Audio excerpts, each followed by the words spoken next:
Salut à tous, j'espère que vous allez bien.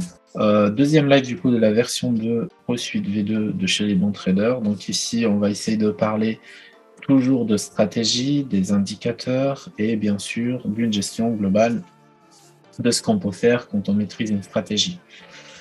Tout d'abord, on va commencer rapidement par vous expliquer les fondamentaux d'une stratégie.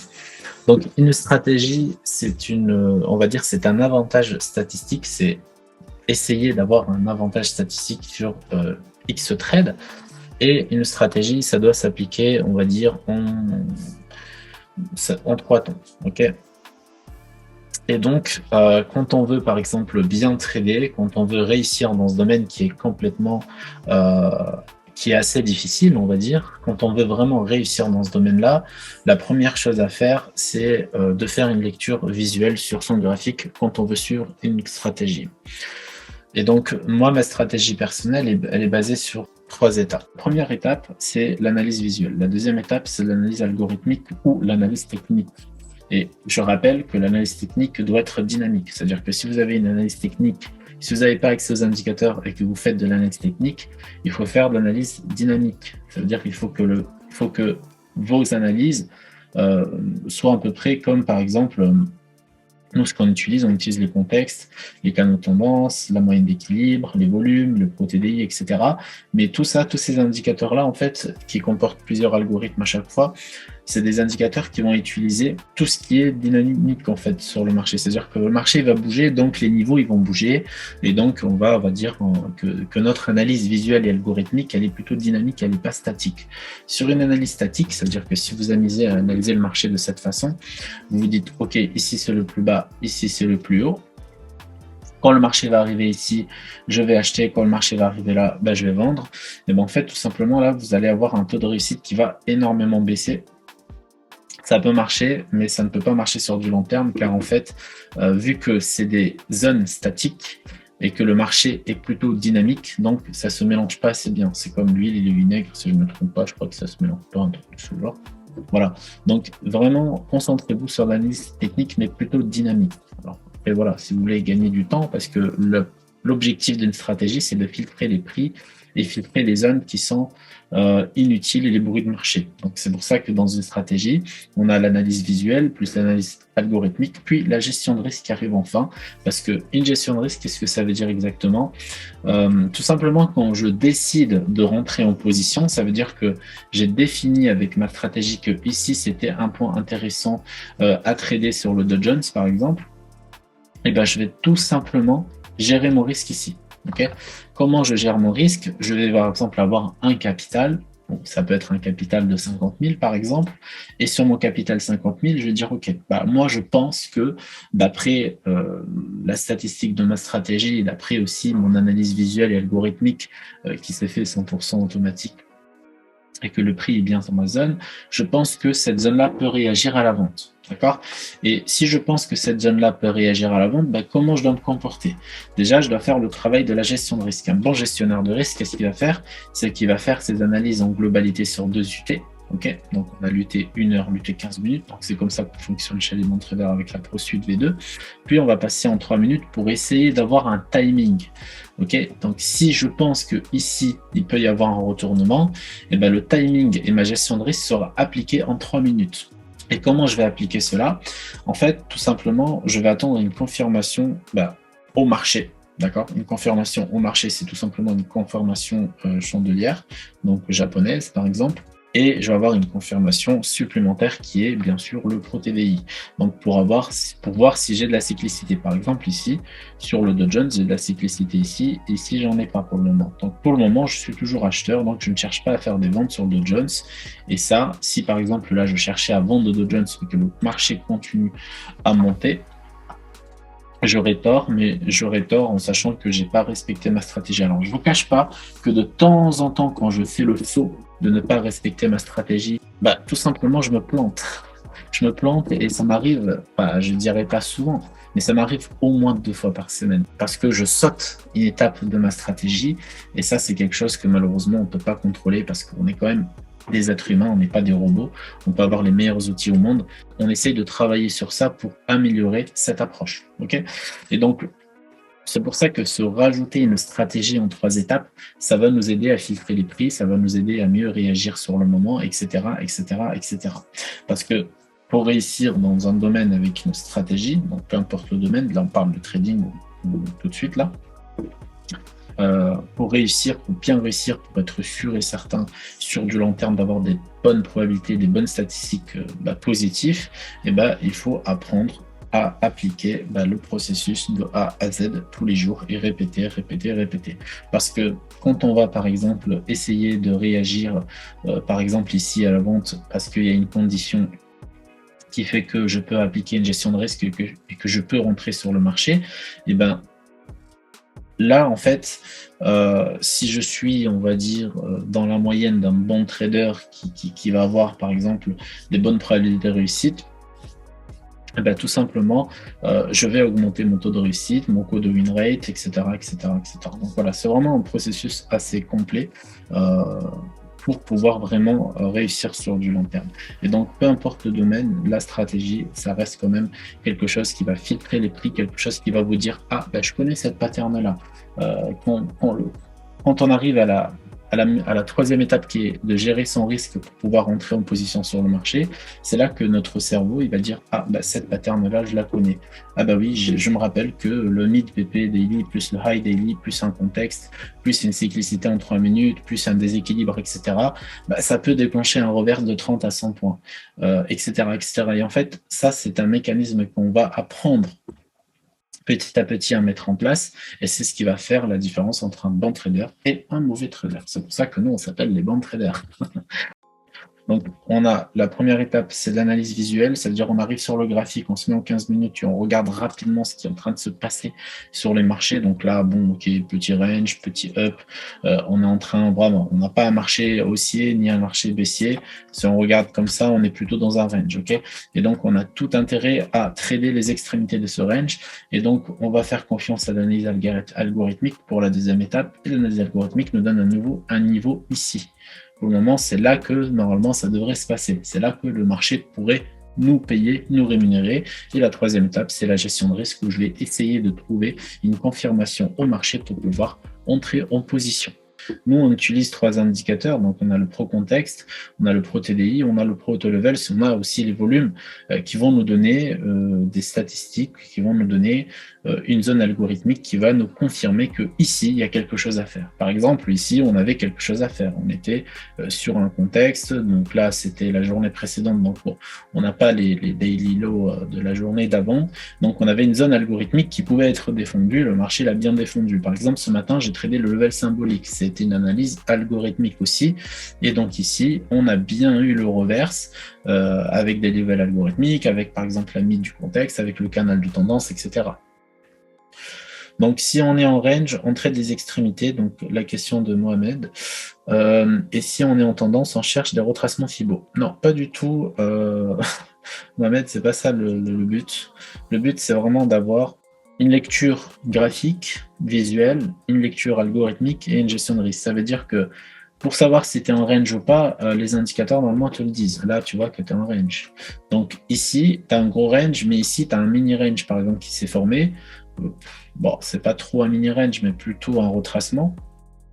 Et donc le haut de ce range-là, parce qu'il a quand même fait deux tops, on peut ici se dire qu'en termes de proba, le troisième top pourrait aussi rejeter. Alors, la question de Léonie, par exemple, pour le level symbolique de ce matin, j'ai remarqué que tu as tracé un support, mais quelle était la confirmation pour ce niveau? On était au milieu de contexte quand même. Oui, parce que le milieu de contexte, c'est la middle. Et la middle, elle fait office de support, par exemple, ou de résistance. Elle est là, ta middle. Et donc, moi, je me suis dit, OK, si on arrive dans cette zone et que le prix rejette, je pourrais me mettre à acheter. Et c'est ce qui s'est passé. Donc, on est arrivé dans la zone, on a rejeté, je me suis mis à acheter. J'ai appliqué ma gestion de risque en passant sur 3 minutes et j'ai regardé de plus près et j'ai pu acheter de cette façon. Pourquoi? Parce qu'on a cassé le plus bas asiatique, on a créé le flux vendeur, on s'est déséquilibré de la VWAP. Et derrière, on a créé une condition qui pourrait, par exemple, aller chercher quelques points en achat. Si je ne me trompe pas, il y avait pas mal de points ici. Voilà, on avait 77. Concernant les volumes, si tu veux, Dominique, moi, je cherche une exécution. OK ? Il faut que le volume soit exécuté pour déséquilibrer le marché. Par exemple, à l'open, généralement, ce que tu vas voir, c'est que le marché va exécuter du volume. Ok, donc là, on a un gros volume exécuté. À partir de ce moment-là, si le prix commence à rejeter qu'en 3 minutes, par exemple, tu commences à avoir des conditions de revers sur des levels algorithmiques, et ben, tout simplement, là, tu peux te dire, OK, le marché, il a exécuté son volume, on a eu ce qu'on devait avoir. Maintenant, on a un reverse qui peut se faire sur le moment. Donc, le marché peut se retourner. Donc, ce gros volume-là m'a servi, par exemple, de voir s'il y a, par exemple, un écart au marché qui a été exécuté, un déséquilibre, etc., pour que le marché repart peut-être dans l'autre sens ou corrige, hein, tout simplement. Parce que nous, on ne cherche pas le reverse, hein, on cherche vraiment à trader sur le moment, prendre des points et passer à autre chose. Avec cette stratégie, tu ne regardes jamais les time frames au-delà de 1 heure comme 4 heures daily. En fait, moi, personnellement, je ne regarde pas parce que ça ne m'intéresse pas. Si je dois commencer à regarder du 4 heures, il faut que j'ai un biais fondamental qui me confirme mon contexte 4 heures. C'est pour ça que je reste sur 1 heure et 15 minutes et 3 minutes. Parce que je vais faire du day trading et du trading session. Et ce que je fais, ce que ça s'appelle le trading session, c'est un suivi de prix. Ça veut dire que je vais suivre le flux des gros poissons qui sont sur le marché. Moi, je suis le petit écrevisse qui est là pour tout simplement profiter de leur mouvement. Alors, du coup, pour l'avantage statistique, pour essayer de définir un avantage statistique avec une stratégie, donc n'oubliez pas, s'il vous plaît, marquez ça quelque part, ou sinon il y a la réduction de ce live. Donc, toujours une analyse visuelle. Une analyse visuelle, c'est tout simplement, vous regardez ce qui se passe sur votre graphique, si vous êtes en trend, si vous êtes en range, si vous êtes à la baisse, etc. Après, on regarde un peu ce qui se passe avec les indicateurs, les levels algorithmiques, etc. Et directement, on applique une gestion de risque là où on doit agir, tout simplement. Juste par précision, n'oubliez pas de poser des alertes, parce que si vous ne posez pas des alertes sur les levels qui vous intéressent, vous allez les louper. Donc, du coup, il faudra poser vos alertes pour ne pas louper l'opportunité. Sinon, vous allez louper l'opportunité, vous allez trader n'importe comment et vous allez déclencher l'envie de trader après avoir raté, par exemple, une opportunité. Et ça m'arrive encore un mois. Donc, ne vous inquiétez pas. Moi aussi, ça m'arrive des fois de louper une alerte et de sortir de ma discipline et de rentrer quand même dans un trade bêtement parce que j'ai pas tradé. C'est le besoin de trader des fois qui déclenche des mauvaises décisions, mais ça se contrôle. Ça se contrôle. Alors, du coup, on passe au sujet suivant. Ne vous trouvez pas d'excuses avec vos comptes de trading en mettant des très gros lots n'importe où, n'importe comment, et après dire j'ai loupé parce que j'ai pas eu la psychologie. Non, tu as loupé parce que tu es sorti du cadre de la stratégie. Donc, essayez de rester discipliné là-dessus. C'est super, super, super, super important. Pour les flux, donc ça c'est une question qui m'a été énormément posée. Les flux au marché, comment les déterminer? Donc comme je l'ai dit, moi j'ai mis en place le ProCycle, donc le ProTDI plutôt qui comporte de la cyclicité, que lui il va vous donner des moyennes de flux. Par exemple, ce matin on avait quelque chose de très simple à interpréter. Il faut savoir que notre moyenne d'équilibre ici en violet, elle va aussi contribuer à nous donner un flux. D'accord? Et quand, par exemple, le flux doit être déterminé en 2 UT, ou le 15 minutes, ou le 3 minutes. À vous de voir comment vous allez trader la journée, mais généralement, moi, je regarde les deux. C'est-à-dire que je vais en 15 minutes, je regarde à peu près ce qui se passe sur le ProTDI ici. Ok. Si je vois que je suis plutôt en flux acheteur, je ne vais pas me mettre à la vente tout de suite. Je vais me mettre à la vente quand le flux sera terminé. Et ça, c'est super important. Donc, rapidement, je reviens sur les 15 minutes. Et donc, ce que moi je fais en fait, généralement pour déterminer le flux correctement, alors j'ai une petite méthode, mais qu'on va automatiser sur la prochaine mise à jour de l'indicateur que je vais vous partager gratuitement, qui est ProTrend, c'est que par exemple, je vais voir comment le marché va ouvrir. Okay, parce qu'on a une idée du flux par rapport à la session asiatique. Donc rapidement, je vais prendre mon stylo là. Hop. Et donc là, par exemple, l'indicateur nous a détecté ça. Okay, donc là, on a une idée très précise. On sait qu'on arrive sur une fin de trend parce qu'on avait un flux plutôt haussier. Okay, donc là, on a un flux plutôt haussier. Et d'un coup, on se met à accumuler. Donc, session asiatique, c'est très, très normal. Donc, dans tous les cas, on a toujours ce genre de mouvement en session asiatique. Après, ce qu'on a, c'est qu'on a la moyenne d'équilibre qui commence à se placer. Donc, elle se place à partir de, à peu près ici, c'est placé à partir de 2 heures du matin. Mais bon, vu que le prix décale, donc elle décale aussi, c'est normal. Et donc, on a la moyenne, en fait, ici, d'équilibre qui se met en place. Donc là, entre le flux du Pro-TDI et la moyenne, il y a une belle convergence. Vous allez voir pourquoi. Tant que le prix reste en dessous et que se fait rejeter, c'est qu'on est plutôt en flux baissier. Okay, et donc, ça veut dire que, alors, ça ne veut pas dire qu'on peut suivre le prix à l'infini. Il faudra surveiller, bien sûr, les cycles en 3 minutes. Et donc, si on prend, par exemple, cette phase à cette phase, hop, rapidement, on voit que déjà, on vient d'un cycle vendeur, ok, le cycle était là, donc on a plutôt un range, puis hop, ici, on fait un rejet sur les moyennes de flux, on voit que les moyennes de flux n'ont pas bougé, hein. Elles ont dominé le marché. Elles sont toujours en convergence avec, du coup, la moyenne d'équilibre en 15 minutes, et du coup, ça nous a donné des flux baissiers, mais pas très longtemps. Regardez, ça fait tac, et ça commence à remonter, ici. Alors pourquoi? Parce qu'en fait, juste avant, on a fait un fin de cycle, ici. Donc là, c'était juste la phase de divergence. Puis derrière, on a un nouveau flux qui s'est installé. Alors le nouveau flux qui s'est installé, du coup, il est un peu dégueulasse parce que le marché, il a bien rangé. Mais parfois, ça peut être très, très propre, comme ici, par exemple. Ici, on avait un flux qui était très, très propre. On part d'une tendance, on range, on casse, et là, on y va. Et ça, c'est super important à regarder, c'est super important à surveiller, etc., etc. Donc, visuellement, c'est facile au premier regard, donc on arrive à déterminer si le flux va être baissier ou haussier. Par exemple, ici, on a su que moi, personnellement, j'ai attendu l'ouverture pour voir comment je vais me placer sur le marché. Et l'ouverture, elle était grave baissière parce qu'on a eu une belle bougie de confirmation ici, comme quoi on vient de casser le plus bas asiatique. Sauf que quand on fait ce genre de clôture, il faut toujours regarder son contexte en globalité. Et ben malheureusement pour le prix, il y avait la middle ici qui pouvait tenir tête au prix. Il y avait le canal de tendance qui se mettait en place à l'achat. Et en plus de ça, donc juste là, alors en 15 minutes, franchement, c'était pas du tout intéressant. Mais quand on passe rapidement en 3 minutes, donc ici, on avait une petite accumulation qui s'est mise en place. Hop, comme ça. Et là, on est sorti. Donc on a corrigé, puis on est reparti. Donc le flux, par exemple, d'aujourd'hui, il n'était pas trop acheteur ni trop vendeur. Pourquoi? Parce qu'on avait ce genre de configuration qui est, voilà. C'est pour ça que depuis le début, je dis que c'est un range, parce qu'on n'a pas eu un réel flux. Le réel flux reste toujours en 15 minutes, mais il a été cassé ici, et on le voit ici. Pour le flux, donc c'est ce que moi je regarde en globalité, et après j'ai une autre petite méthode pour compléter, c'est que je vais toujours marquer par exemple ma bougie de l'open, donc je ne sais pas si vous l'avez vu sur Telegram, donc ça c'est ma bougie d'open par exemple de ce matin. Donc là je la marque comme ça, donc elle va être 100% auto sur l'indicateur, vous inquiétez pas. Et donc, le prix va être marqué de cette façon. Et après, derrière, ce qu'on a, c'est que tant que le prix ne repasse pas au-dessus, ça va être très compliqué de garder des achats sur du long terme. C'est pour ça qu'à chaque fois que je prenais des achats ce matin, je me faisais ou rejeter par la VWAP, et derrière, donc j'avais pris le buy ici sur la session. Pareil, on est venu chercher l'open et on est reparti.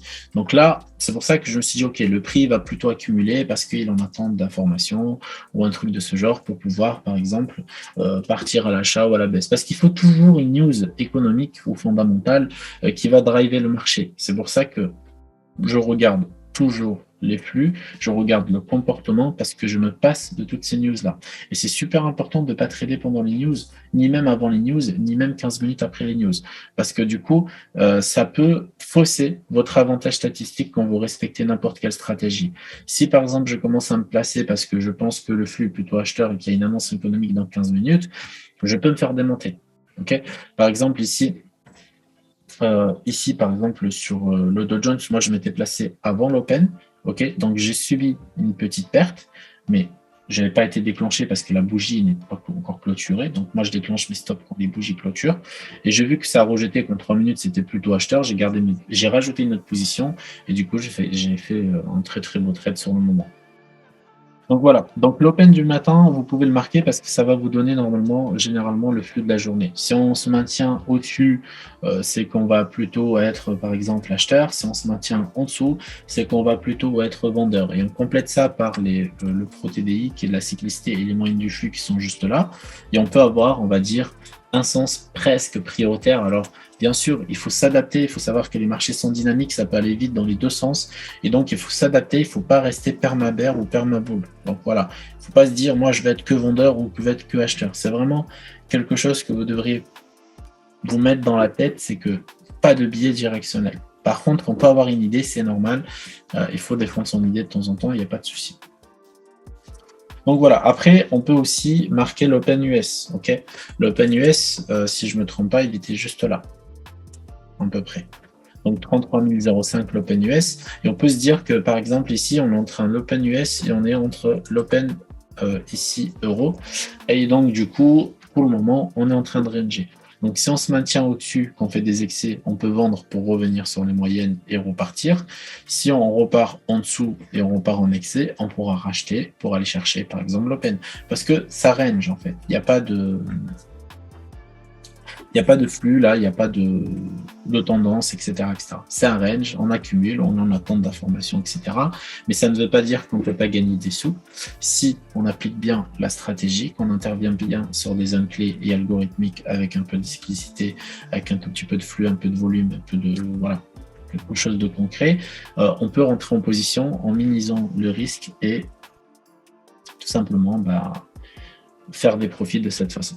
Alors, comment déterminer, une fois qu'on a un cadre, on va dire, plutôt positif pour trader, comment déterminer si on va plutôt scalper ou plutôt faire de l'intraday, ok? Donc ça, c'est super important. Notre indicateur à nous, ça s'appelle le VIX. Le VIX, c'est un indicateur de volatilité et pour savoir si le marché va être nerveux ou pas nerveux, etc., etc. Et donc, les levels sur le VIX, il faut les prendre par palier. Okay, ça veut dire que si je prends par exemple rapidement le VIX ici comme indicateur de volatilité et pour savoir si je dois plutôt être scalper ou day trader aujourd'hui, c'est tout simplement le level qui va être affiché ici en blanc, en gris, je ne sais pas comment vous voyez, voilà juste là. C'est que si on a un VIX par exemple en dessous de 25, à peu près ici,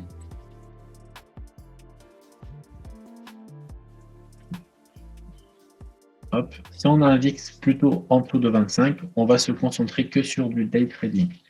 Et si on a un VIX en dessous de 25, c'est-à-dire qu'on va chercher un minimum de 20 à 30 à 40 points en TP1 en globalité. Mais si on a un VIX au-dessus de 25, ok, on va plutôt faire de l'intra-scalp, ce qu'on appelle. Ça veut dire qu'entre 25 et 30, généralement, ce qu'on va faire, c'est de l'intra-scalp. C'est-à-dire qu'on va essayer de garder des positions... Alors, en TP1 plus courte, mais en TP2 plus longue, ça veut dire que je vais essayer, par exemple, de rentrer sur le Dow Jones en achat ou à la vente et je vais essayer de prendre 15-20 points maximum en TP1, puis le reste, je laisse au marché. Et j'essaye d'aller chercher beaucoup plus parce qu'il y a un peu plus de volatilité. Et si, par exemple, j'ai un VIX au-dessus de 30, je ne fais pas du tout de l'intraday. Je dois vraiment me concentrer sur tout ce que je vous apprends du coup pendant les lives, etc. et faire vraiment du scalping pur, mais bien sûr, en 0,1% maximum, ça suffit. C'est-à-dire que vous n'êtes pas obligé de mettre du 1%, 2%, etc. Et le top, c'est de scalper vraiment si vous êtes en compte réel, parce qu'en compte démo, en compte challenge, le scalping, ça peut être compliqué, mais ça peut aussi valider des challenges assez rapidement. Donc, scalper quand le VIX il est au-dessus de 30, faire de l'intra-scalp quand le VIX il est en dessous de 30 et au-dessus de 25, faire de l'intraday quand le VIX il est en dessous de 25, tout simplement. Voilà. Là, tu as ton indicateur, tu sais à peu près ce que tu dois faire. Et bien sûr, quand tu scalpes, tu vas chercher 10 points en TP1 tout le temps, maximum. Tu ne vas pas chercher plus. La stratégie, c'est toujours la même. Peu importe si on est en train de scalper, si on fait de l'intra-scalp, ça veut dire de l'intraday et du scalping en même temps, avec la même position, sinon de l'intra. C'est toujours la même stratégie, vraiment. Donc là, par exemple, on va prendre l'exemple de cette configuration-là. Donc le marché revient sur l'open et revient sur le level symbolique. Si par exemple je passe en 3 minutes, pour le moment, j'ai aucun signal parce que j'arrive bien sur le contexte externe, mais j'ai aucun signal de reverse. Et donc moi, parfois, en fait, ce que je vais essayer d'attendre, c'est la mèche qui va rejeter, par exemple, le prix. Là, par exemple, j'arrive bien sur des conditions où je peux me mettre en achat. Mais pour me mettre en achat ici, j'ai deux problèmes. Le problème numéro un, c'est que j'ai une seule bougie baissière, ok. Et en plus de ça, c'est une bougie 15 minutes, donc une bougie assez déminante. Donc pour le moment, le déséquilibre, comme je dis, je ne le prends pas au compte parce qu'il est mal réglé, parce que je suis en train de faire des tests, mais on peut remettre ça par défaut. Voilà. Mais ici, par exemple, j'ai 4 minutes, à peu près 4,30 secondes, donc 4 minutes 30 avant la clôture de la bougie. Donc ce que je vais faire, c'est que je vais tout simplement attendre que la bougie elle arrive sur sa fin. Si la bougie arrive sur sa fin et qu'en 3 minutes, on commence à créer des conditions d'entrée sur le Pro TDI et des conditions d'entrée par rapport au marché, par rapport au chandelier, là, on peut être sûr qu'on peut avoir peut-être à peu près le même scénario. C'est-à-dire que le marché se retourne brusquement comme ça, en termes de probabilité, tout simplement. Ok. Et donc, c'est pas parce que le marché il est sur des zones et qu'il vous crée des confirmations qu'il faut se mettre bêtement à acheter. Il faut toujours regarder ce qui se passe sur le 15 minutes et dans combien de temps la bougie elle va clôturer. Parce que si vous rentrez parce qu'une bougie 15 minutes qui n'est pas clôturée et qui est en train d'être travaillée par des vendeurs et des acheteurs, elle peut continuer à pousser beaucoup plus loin. On peut même venir jusqu'à 32 739 d'un coup. Le marché peut être très agressif. C'est pour ça qu'il ne faut pas se précipiter, il faut prendre son temps, il faut attendre que la bougie suivante se mette en place et à partir de 3 minutes, donc ici tout simplement, chercher les confirmations de reverse pour pouvoir entrer sur le marché. Voilà. Parfait, parfait. Donc voilà, pas de trade quand c'est violent comme ça, vraiment pas de trade. Ne vous prenez. Alors les meilleures configurations, c'est voilà, vous les reconnaissez direct. Hein. C'est quand le marché galère à aller sur un niveau et qu'il le rejette plusieurs fois. C'est à partir de ce moment-là que je peux me permettre de commencer à trader normalement. Quand j'ai des bougies comme ça, bah, c'est comme si vous avez un train qui vous fonce dessus et que vous voulez l'arrêter avec vos propres mains. C'est pas possible. Voilà, bah là c'est pareil, là c'est un train, et donc il ne faut pas se mettre en face. Là c'est un train de vendeurs, imaginez plein de vendeurs qui sont dans un TGV et que vous êtes en vélo. Donc il faut attendre que vous avez un TGV dans l'autre sens. Quoi. Voilà, attraper un couteau qui tombe, c'est ça. Bien vu moi-même. Donc voilà, il nous reste 2 minutes avant la clôture, donc on pourra peut-être voir s'il y a moyen de prendre quelques points à l'achat ou pas. Et on verra directement s'il y a une invalidation. Donc on va imaginer le scénario. Donc pour le moment, on a une invalidation à 20 points. Ok. Plus on descend, plus notre invalidation elle va être plus petite. Ok. Donc on va avoir. Hein, pour le moment, c'est pas prenable. J'attends une mèche plutôt en 3 minutes pour pouvoir entrer. Et pour le moment, il n'y a rien. Après, des fois, ça m'arrive de regarder ce qui se passe sur le tick. Alors, je ne sais pas si je peux vous montrer ça rapidement. Hop. Alors, du coup, c'est pas le bon marché. Vous voyez, par exemple, ici, sur le graphique tick, on a un flux grave baissier encore qui s'est mis en place. Et en 3 minutes, on n'a aucune condition de reverse. Et ici, bah, le 15 minutes. Voilà. Généralement, je regarde de cette façon, c'est-à-dire qu'une fois que j'aurai mes confirmations de cette façon, et ben, en fait, tout simplement, j'essaie de trouver, on va dire, un équilibre et un rejet. Donc rapidement, je vais retourner, donc il reste 37 secondes, 35 secondes avec la clôture, donc on voit la gueule de la bougie, donc ça sera vraiment très dangereux de se mettre quand même à l'achat, même s'il y a des confirmations. Pour le moment, la bougie, si elle ferme pleine, ça sera dangereux. Il faudrait qu'elle recule un peu normalement. Voilà, parce que là, elle est pleine. Vous voyez, même s'il y avait des confirmations à 1 minute, là, il fallait surtout pas se mettre en face. Bon, une Kanashi, donc il n'y avait rien aussi. En 3 minutes, une Kanashi, donc je pense que c'est pire. En 15 minutes, une Kanashi. On a une clôture moyenne plutôt positive. Alors là, par exemple, imaginons que je veux prendre position, donc je vais attendre le retournement sur le 50% de la bougie et je veux compter un truc comme ça. Ok. C'est-à-dire, je ne vais pas prendre, vu que j'attends pas une accumulation ou une conso ou quelque chose de ce genre. Donc là, ce que je vais attendre, c'est que le marché revienne à peu près sur la moitié de la bougie avant de prendre un achat. Voilà, regardez, le marché revient. Donc je pourrais essayer de le faire en sens un challenge, on s'en fout.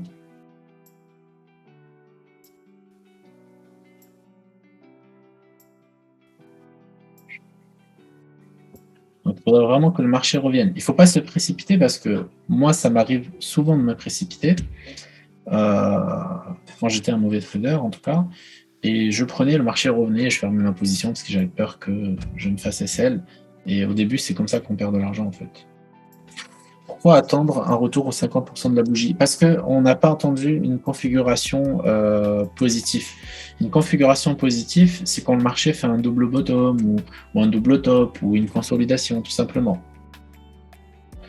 Non, pas de vente sur le gold, s'il vous plaît, ne dites pas de bêtises, parce que, comme je l'ai dit, hein, une stratégie, ça doit vraiment respecter des conditions. Okay, là, par exemple, sur le gold, la vente, c'est trop tard. Vous l'avez loupé, normalement. Ou même, elle n'est pas encore valide parce qu'on n'a pas touché le contexte et on a cassé le plus haut. Donc, à partir de ce moment-là, on ne peut pas vendre le marché. On attend toujours que le marché arrive sur une zone intéressante, tradable. Donc là, alors, logiquement, la zone, elle était là. Mais elle a déjà été tradée. On le voit ici. Elle a déjà été tradée à 15h15, 15h45, 16h, etc. Donc ici, le truc s'est déjà fait. On va dire que l'opportunité est déjà passée. Donc si on prend, il y avait 38 points à prendre sur le gold. Donc bof, c'était pas énorme. Mais en tout cas, l'opportunité est déjà passée. Maintenant, la prochaine, est-ce qu'elle est sur ce contexte? On va voir si vous avez suivi. Je vous mets le graphique entier. Est-ce que pour vous... Alors, est-ce que pour vous ici... c'est tradable là?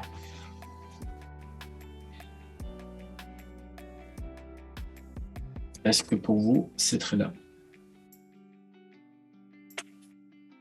Ici, le gold, sur cette zone, à la vente. C'est-à-dire que je vais prendre à peu près, allez, je vais prendre une zone chartiste. Est-ce que pour vous, c'est tradable ici avec... Voilà. Alors non, parce que on n'a pas de level algorithmique. Ok, ça veut dire que sur notre auto level, ici, il n'y a rien. Donc on va attendre un peu au-dessus. Et là, c'est la R1 weekly, sinon la mid PPR1 mensuel. Et là, on peut se dire que là, ça peut être une zone intéressante à trader. Et du coup, ça nous donne une zone comme ça. Voilà. Donc, la structure de confirmation pour acheter. Donc, moi, ce que j'essaye de faire pour vraiment risquer le moins possible, c'est où je prends 50% de la bougie, ou j'attends une accumulation. Une accumulation, un double bottom, par exemple, pour acheter. Donc là, on a fait le premier, donc on va faire un truc comme ça. Si on fait le deuxième, là, je pourrais acheter ici. Parce que là, du coup, je peux plus trop attendre la moitié de la bougie parce que on a eu déjà 3 bougies derrière, donc c'est pas intéressant. Donc, est-ce que vous avez des questions, du coup, par rapport à des confirmations d'entrée, etc. Donc, pour la stratégie, pour le mécanisme, vous avez compris. Pour les flux, j'espère que tout le monde a compris. Donc, ce qu'on pourrait regarder rapidement, mais on en a déjà parlé, c'est les moyennes. Je ne sais pas si je peux avoir une moyenne maintenant, là. Les moyennes algorithmiques. On va avoir une là, peut-être. Voilà, on en a une là, ok. Donc là, elle a servi de divergence, du coup, et de trend.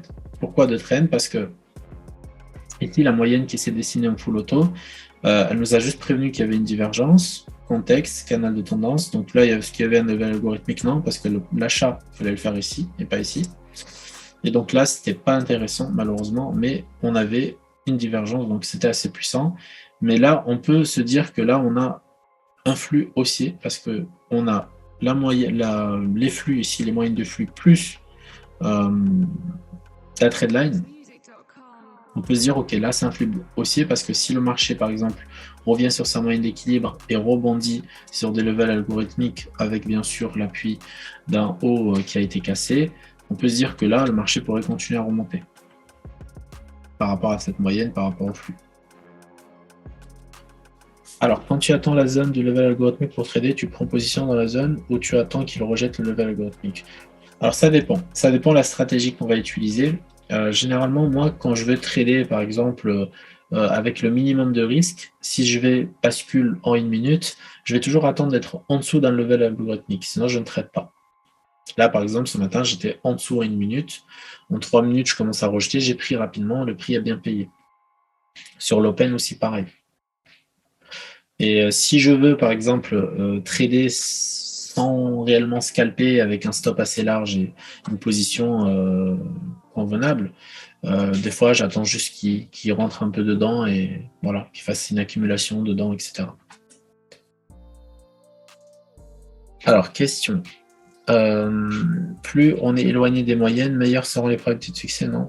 En plus de la cyclicité du déséquilibre. Alors, quand on s'éloigne des moyennes, ça veut dire qu'on s'éloigne de l'équilibre en globalité. C'est-à-dire que l'équilibre est déséquilibré, tout simplement. Et donc, ça veut dire qu'on a quelque chose qui est vraiment en excès, et donc les probabilités du reverse augmentent. Alors, on reverse sur du court terme par rapport à votre trading session et votre suivi de prix. On ne parle pas d'un reverse tendanciel en daily, weekly. On parle vraiment 15 minutes, 3 minutes. Et oui, ça augmente les probabilités du coup de gain, ça c'est sûr. Alors oui, c'est intéressant ce que tu viens de dire, que quand il y a plusieurs bougies de passé, si ça revient dessus, donc tu attends de nouveau une bougie acheteuse et de nouveau les 50% de la bougie. Non, il me faut juste, en fait, il me faut juste que le prix fasse une accumulation et un double bottom maintenant pour pouvoir entrer. Mais j'attendrai juste la clôture de la bougie pour me placer parce que je me placerai sur un potentiel rejet. C'est ça, Romain. Un potentiel rejet et à ce moment-là, je pourrais me dire, ok, là, je peux trader l'esprit tranquille. Parce qu'en fait, ça dépend où est-ce que je vais me retrouver. Si le marché fait ça et qu'il casse vers le bas, mais que là, par exemple, il y a un niveau, là, généralement, je peux me permettre de prendre la première bougie de confirmation. Ok. Généralement, le niveau, tu le vois avec pro contexte ou le contexte ou le level algorithmique qui est le canal de tendance. Mais s'il n'y a rien, on va dire que le marché, vraiment, il n'y a pas tout ça. Ok, on va effacer rapidement. Il y a juste ça, un truc comme ça, et que ça fait ça. Par exemple, on a cassé là, on a cassé là. Là, je vais attendre une accumulation pour pouvoir entrer. Sinon, je ne rentre pas. Parce que du coup, je suis sur une zone que le marché ne connaît pas. Et donc, pour que le marché se retourne, il faut qu'il accumule. Et pour qu'il accumule, il faut attendre un peu. Alors là, regardez, c'est intéressant. On vient d'avoir une clôture 15 minutes plutôt positive et qui a peut-être envie de réintégrer son flux. Parce que la clôture, elle se fait au-dessus de ce niveau qui était le plus bas. Okay, et donc, logiquement, ici, est-ce qu'on a une divergence en 3 minutes? Non, on n'a pas de divergence, c'est dommage. Mais logiquement, ici, on peut considérer qu'on peut avoir une nouvelle condition de rejet. C'est-à-dire que le prix a peut-être un potentiel de faire un double bottom ou de consolider avant de remonter. Alors, quand je fais ce genre de truc-là, tac, tac, ça ne veut pas dire que le marché va faire ça. C'est juste pour vous montrer que le marché peut rejeter. Mais le marché peut juste rejeter de 50 points et après se casser la tête, ne pas dire gueule, et aller là. Ok. Donc, c'est vraiment basé sur la patience. Si vous avez un peu de patience, vous allez vraiment, vraiment devenir profitable, on va dire, et régulier. Sinon, ça ne marchera pas. Patience, patience, patience. Allez, on va prendre un petit trade parce que là, du coup, on va voir si... Alors, du coup, tac, on va voir un peu comment on pourrait prendre ce trade. Tac, tac, voilà. Donc, c'est un tout petit lot, donc on s'en fout. Juste pour le kiff. Ça pourrait repartir. Là, vraiment, ça pourrait repartir. En fait, on est revenu exactement sur les 50% ici et on est en train de repartir. Donc, je ne sais pas. Alors, il y a un TP1 qui est proche. Donc, si ça part direct, on peut aller toucher le TP1. Hop. Hop. Alors, là, par exemple, sur la pattern 3 minutes, donc rapidement, je vais afficher le trade en 3 minutes. Ok, je sais que mon stop, en fait, il peut être par là. Ok, donc là, vu que j'ai pas attendu une très très belle confirmation, mais bon, je s'en fout parce qu'on a mis un tout petit lot pour l'exemple, je sais que mon invalidation se trouve en dessous de cette bougie. C'est-à-dire que si je vais sur TradingView, c'est tout simplement mon invalidation, elle est là. C'est-à-dire que si le prix vient en force et clôture en dessous, là, je suis obligé de sortir en négatif et perdant. Si le prix revient mais rejette, je peux renforcer. Ok, ça dépend. Si j'ai pas mis grand chose au marché, je peux renforcer. Et si le prix part, bah, je TP. Voilà. Donc il faut vraiment prendre ça en compte. Alors qu'est-ce que c'est que ça? Ah oui, ok, c'est bon. C'est l'heure de ce matin.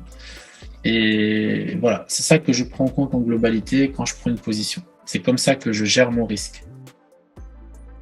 Fermeture de la M3, yes. Parce que si tu prends un trade en M3, tu attends la clôture M3. Si tu prends un trade en daily, tu attends la clôture daily. Si tu prends une minute, tu attends la clôture une minute, etc., etc.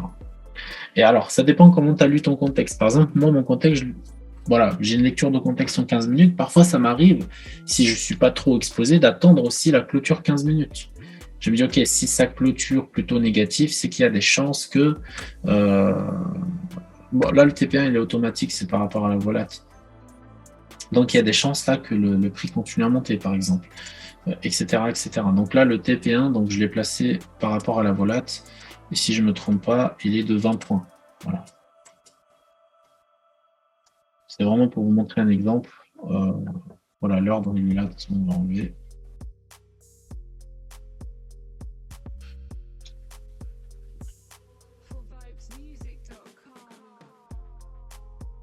Et donc le TP2, normalement, je le place plutôt par là. Là, du coup, je ne sais pas pourquoi ça ne s'est pas modifié. Mais normalement, le TP2, ah oui, ok, ça ne s'est pas modifié. Normalement, le TP2, je le mets au maximum.